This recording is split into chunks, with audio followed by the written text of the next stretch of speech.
I started him. He started shuffling all the way on the left. But he can actually scoot over? Yeah. He says he's going to scoot over? Yes. Okay. Yeah. All right. All right, so we'll get everyone mic'd up. They're watching the players right now. On the left-hand side, we have Brian Kowal, right? Yeah, Brian Kowal's on the left side. He had the orange sleeves. Yep. And the right side, we have Matt Kurtin. I don't know if you took a peek at his deck. Were you able to? No, I was unable to. I think. So it'll still be a surprise. Kowal's deck, we know, right? You brief the viewers on what Kowal's playing to? Yeah, we have him playing slow zoo. Yeah, Yeah. If they could put them on and then turn them on, there's a little switch and switch them all the way to on, so the light will go on top. Thanks. Yeah, so Brian Kowal is playing a little Kibler Zoo, old school action. I was talking to him last night about his deck, and he kept thinking like how great Punishing Fire is, and how people just like stopped using it, and how great this Zoo deck was. People just stopped playing it and moved towards these faster versions of Zoo, and how he still thinks it's got an edge in this format. I mean, it was clearly the best deck at the Pro Tour. It was pretty good at Worlds, and then people just forgot about it. So he thought that maybe a return to this deck would be a powerful choice. Yeah, everyone turned their heads towards Dr. Dark Depths and forgot about the old Kibler Zoo. Yeah, old Kibler Zoo over there.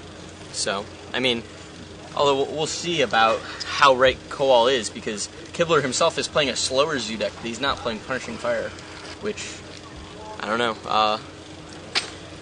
Maybe Kibler has maybe the BK, Brian Kibler has the, take on the format, that's correct. Maybe BK Brian Kowal has the take on the format. We'll see. We'll see which BKs are right. Or the BK down the street has the take on the format. So, watching them shuffle up, ready to watch our first feature match of the day. You guys, what are they talking about in the chat?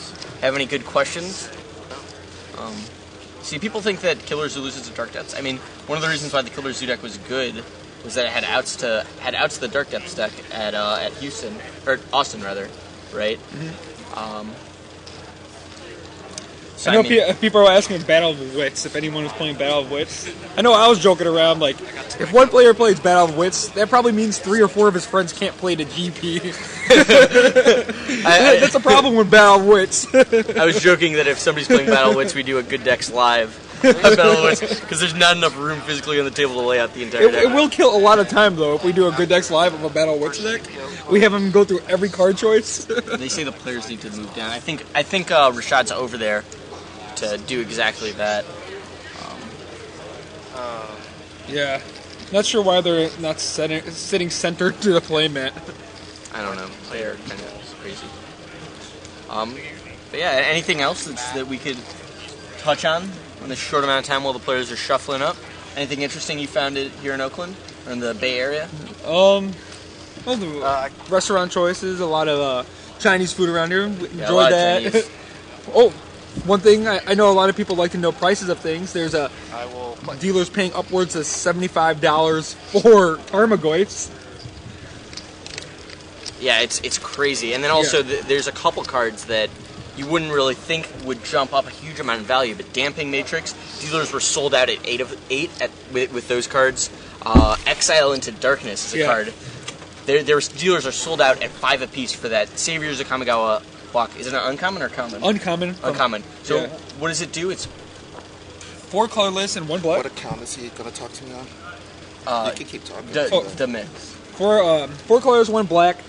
The target player has to sacrifice a creature that costs 3 or less. And then during your upkeep, if you have more cards than your opponent, you return it to your hand. So Dark Depths was bringing in against Zoo. Hopefully just attrition them out when playing Exile of Darkness. The idea is that the Zoo deck is going to bring in the Damping Matrixes, which makes it hard. The players have started. Okay.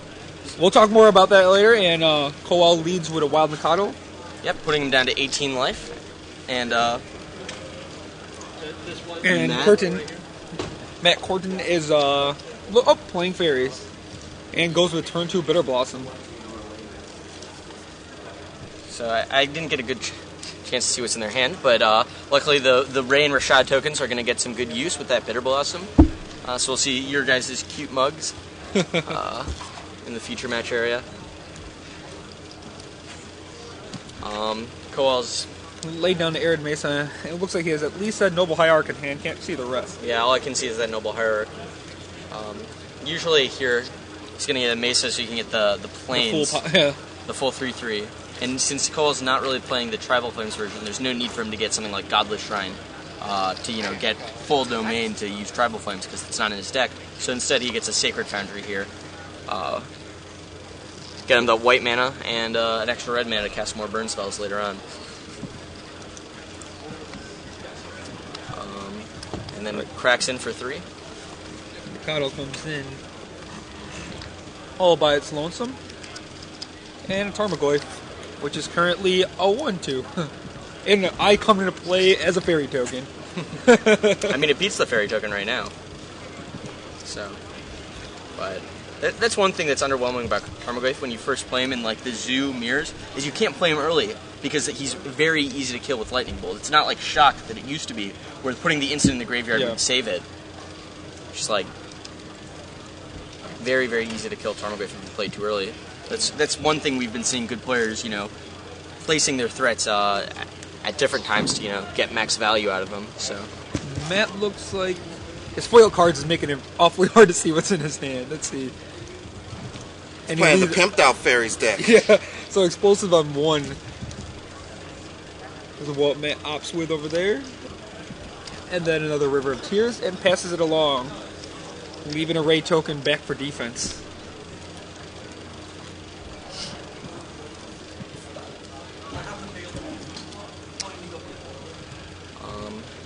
Kowal draws his card, and it missed what the card was drawn. Kowal, GG's live veteran, knows how to hide his cards very carefully so you can't see them. I mean, I don't think that oh, he's playing Punishing Fire, turning the Fairy token. Clear the way for the now what's going to be a 2/3 Tarmogoyf, and maybe the Wild Cattle if it gets to live through Engineer Explosives. An interesting thing to see on Kowal's side of the board is he's playing main deck Ghost Quarter. That's it's afraid of all of the Dark Depths decks, which there are quite a few of here. Punishing Fire gets Oakland. spell snared right there. And Wild Mikado and Tarmogoyf are going to come in. Tarmogoyf now a 2/3. Wild Mikado 3/3. Full value there. Matt thinking over if he wants to chump one myself or let it be. And Bitter Blossom, for some reason, chumps Tarmogoyf over Wild Mikado. And Wild Mikado definitely, I think he just forgot how big Wild Mikado versus Tarmogoyf was. Maybe he was factoring in how big it was with the Engineer Explosives, but this puts the life totals at 15 to 12. The fairy token came into play.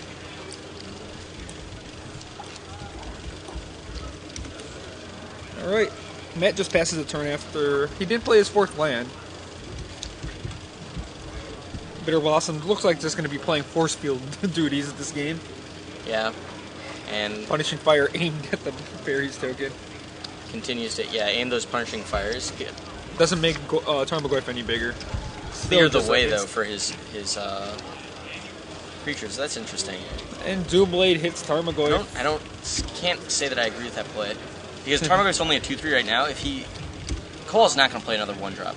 So if he just sacks the Engineer Explosives, he saves 1 more damage again. Wild Mikado just crashes 3. Yeah. Looks like Spellstar Sprite is drawn for Matt there.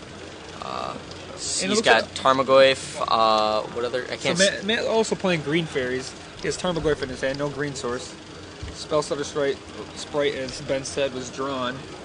And Wild Mikado's coming in solo, and Bitter Blossom just chumping. Another Tarmogoyf for Brian. Looks like he might get sprited here. I'm thinking carefully what his options are. And it indeed does get Spellstutter Sprite. So Matt's hand has Tarmogoyf, another Engineered Explosives, and the top card of his hand, unsure. So we know 2 of the 3 cards. We actually have Kowal's list. And yeah, I was looking at this earlier. the one of Elspeth, one of Baneslayer in the main. A little interesting, a little spicy. Woolly Thokdar's main. And Woolly Thokdar's and other relic.